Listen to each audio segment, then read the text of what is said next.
Suami yang lupa. Setiap wanita, kebahagiaannya adalah di sisi suaminya.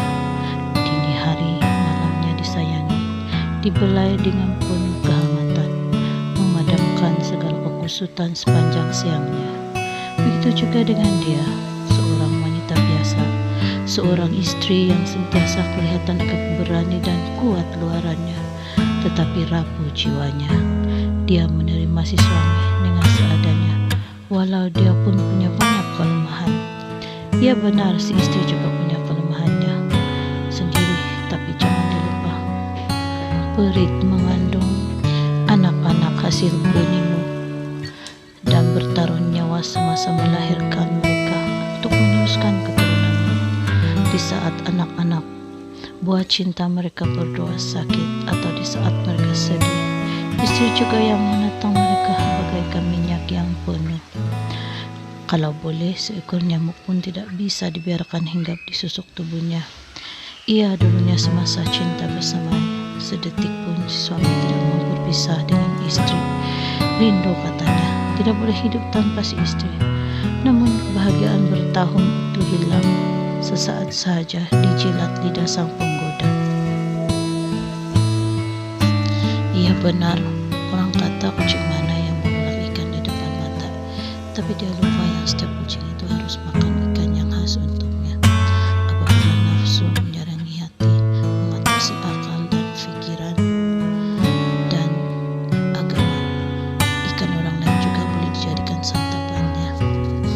Apapun si istri pasrah dengan apa yang terjadi, tapi tubuh manusianya harus diingat. Kenapa harus si istri menanggung beban jiwa melihat si suami mendoakannya? Emas permata diberikan kepada sepenjilat durjana, tetapi anak-anak di rumah kelaparan. Kata orang, kera di hutan disusukan, anak di rumah kelaparan. Di saat rumahnya semakin hancur dimakan anai-anai, menanti roboh, dibiarkan si istri membina sendiri. Di saat istri perlu biaya menurut anak-anak bininya sendiri diabaikan, malah dibiar berempat menandatangan kepada sesiapa yang memberi ihsan. Si suami semakin hari semakin lupa di mana simpang rumahnya, semakin sesat dihasut si penjilat licik. Si suami juga dalam diam membuka hatinya agar nafsu bersarang di jiwa, bertemankan si penjilat durjana. Semakin ditutup, semakin nampak jelas. Jangan bermain dengan naluri istri. Sekilas ikan di sungai sudah tahu jantan betina. Seinci langkah musuhmu pasti tahu kecurangannya.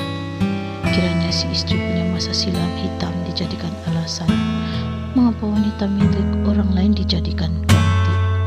Seharusnya dibaiki dulu rumah sendiri yang anak tangganya semakin kurang, atapnya bocor dan tiangnya semakin kecil dimakan anai, daripada si suami menghabiskan sisa hidup yang semakin mendekati ufuk timur hidupnya dengan perlahan-lahan merobohkan rumah orang dan merampas tapak tanah untuk membina rumah baru bersama si penjilat. Ingatlah bahwa sihat itu ada masanya sakit, kuat itu ada masanya lemah, dan hidup itu ada masanya mati. Di saat tuamu dan dewasa hasil dari benih semayanya, jika si bapa tidak pernah menyiram mereka dengan kasih sayang, adakah mereka akan senang menyiram badan, memandikan semasa bapaknya sudah uzur dan tidak lagi larat?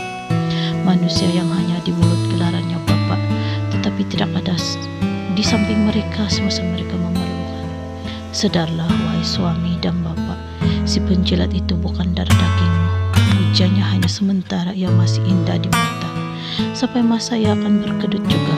Uang dan harta dunia dini hari semakin habis, tetapi anak-anakmu harta selepas matimu. Doa mereka menjamin syurgamu. Langit bukan selalu cerah, mendung tiba tidak diduga. Bumi berputar, kadang kita di puncak, kadang di lembah. Aku cuma ingatkan, aku bukan sempurna, tetapi aku juga wanita dan ibu. Ku tahu kepayahannya seorang ibu, walau mungkin si suami tidak memandangnya sebagai istri, tapi lihat dia sebagai ibu kepada hasil benih suami itu sendiri. Pikirkanlah dengan akal, bukan dengan hati yang telah diserangi nafsu. Ingat, usia bukan penentu ajal. Malangnya tidak berbau. Uzur dan nasib sudah tertulis, tetapi bukunya di tangan Sang Pencipta. Jangan sampai satu hari bila sudah di perut bumi, teriakan tangis dan penyesalan tidak siapa mendengarkan. Anak-anak dan istri hanya menyiram dengan air sekadar membasahi tanah yang kering. Semoga menjadi ingatan, sekadar nasihat dari seorang